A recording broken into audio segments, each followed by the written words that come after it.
It happened on a day of pouring rain. I'd finished shopping and returned to find a young man standing motionless in front of my shop. Standing there, rooted to the spot. In the downpour, without an umbrella. Short blonde hair plastered to his forehead. A soaked, rumpled suit. The only thing that caught the light was a silver earring through his right ear cartilage. Raindrops drummed against my umbrella. In this torrential rain that seemed to wash away every trouble in the world. Only this young man looked like he had nowhere left to go. What was he doing here, in this weather? Who was he waiting for, with that expression? I found myself calling out before I could think. Hey! His gaze drifted toward me. Dark eyes that reflected nothing. A sunken expression. He was facing me, but not seeing me. I knew it instinctively. His face crumpled. As if he'd spotted someone he'd been longing to see, somewhere beyond me. Whoa, what's wrong with you?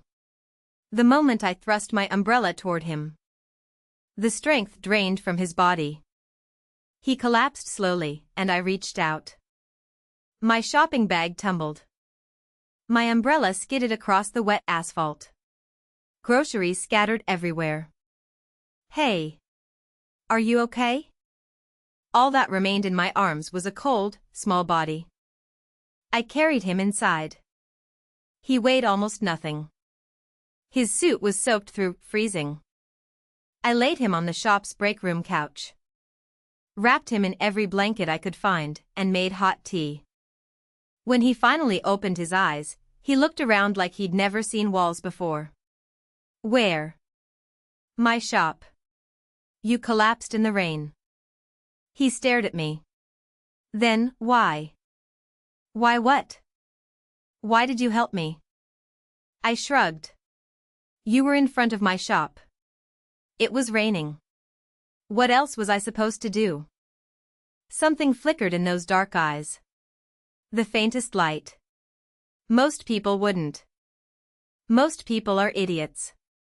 I held out the tea. Drink. He took it with trembling hands. Up close, I noticed things I'd missed in the rain. His ears slightly pointed at the tips. His fingernails, darker than normal, almost like claws. And when he moved, there was a fluidity to his gestures that wasn't quite human. What's your name? I asked. Nico. Kate? Of course. Nico stayed. I didn't exactly invite him, he just never left. Every morning I'd find him curled up on the couch. Or in the sunny patch by the window. Or once, inexplicably, on top of the highest shelf in the storage room.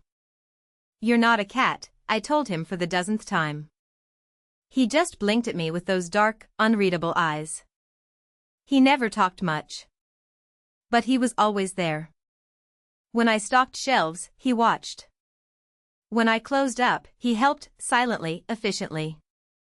When I made dinner, he appeared at the kitchen doorway like he'd materialized from the shadows. Were you always like this? I asked one night. I mean, not quite human?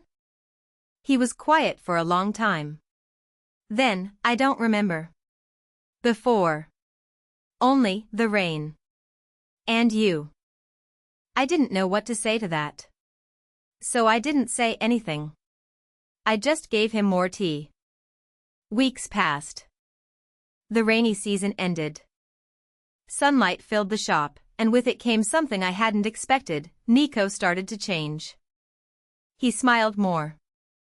He talked more. He started asking questions about the shop, about the neighborhood, about me. Why do you run this place alone? My grandfather started it. I grew up here. I wiped down the counter. Never really wanted to do anything else.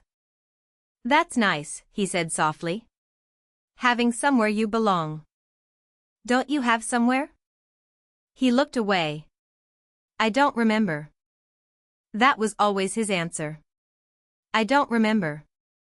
As if his life before the rain had been erased. Well, I said, you belong here now. If you want. His head snapped toward me. Those dark eyes, no longer empty. Wide. Vulnerable. Really? Really. He smiled then, a real smile, small and uncertain and utterly disarming. Okay. I'll stay. The seasons changed. Nico stopped wearing borrowed clothes and got his own. He learned to work the register, badly at first, then better. The regulars loved him. Where'd you find this one, they'd ask. He's adorable. Rain, I'd say. He came with the rain. He never talked about his past. But sometimes, at night, I'd hear him moving through the shop, not restless, just checking. Making sure everything was still there. Making sure I was still there. One night, I found him sitting by the window, watching the stars. Can't sleep? I don't want to forget, he said quietly. Any of this. You won't. How do you know? Because I'll remind you. I sat down beside him. Every day, if I have to. He leaned his head against my shoulder. Warm. Real. Present. Thank you. For the rain. For everything. I put my arm around him. Outside, the stars were bright. Inside, for the first time in my life, the shop didn't feel empty. The end?